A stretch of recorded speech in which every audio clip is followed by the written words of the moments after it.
Okay, y'all, today is another day in the Brian's Bus Adventure, and today, as you can see, I have cut out a strip of sheet metal out of this big old sheet back over here, and what I'm going to do is I'm going to start, again, I'm not going to finish this today, but I'm going to start the fabrication for repairing the bottom window frame on the big D window inside the bus. I'll show you that. Okay, I hope you can see this. Well, maybe I can get down here at a better angle. If you're looking here, this is where the bottom of the window sits. It goes around, the rubber wraps around this channel right here, and then the window will sit on top of that, and that'll seal it. But as you can see, it's rotted out here, and not so bad back here, but I'm going to replace it from like about here all the way, come on, focus in, all the way back over to that curve up there. And so what I've done, measured this, and this is a little under 2 inches wide.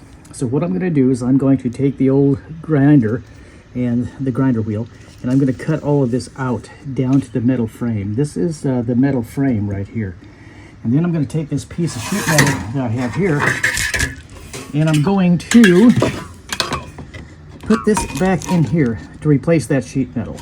And this may not be thick enough sheet metal. I've got to really check that out closely. Here what they've done on the original is they sandwiched two pieces together, two 90-degree pieces together to create this rise right here, this channel.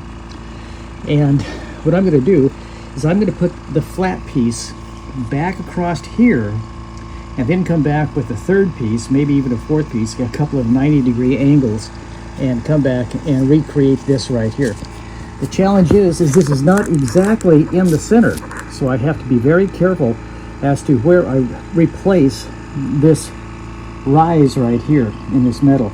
So if I don't get it correct, then the window will set off one way or the other, and it will have a chance of leaking. I don't think it really would if I'm off maybe a couple of centimeters, but or millimeters, whatever that little thing is.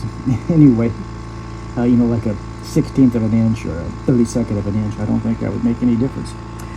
But that's what I'm going to try to do today. I'm going to get the grinder out. I'm going to start grinding on this.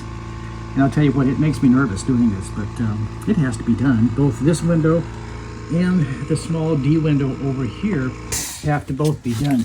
Let me get up and I'll show you what that is. Okay, on the Buffalo, well, on most of these 41 series GMC buses, they have a big D window, and then we have a small D window. They call them D windows because they're shaped in a D. This one is a correct looking D, and so is this one, but from the outside they're of course backwards. But anyway, that's what I'm going to be doing today on this adventure, challenge on the Brian's Bus Adventure.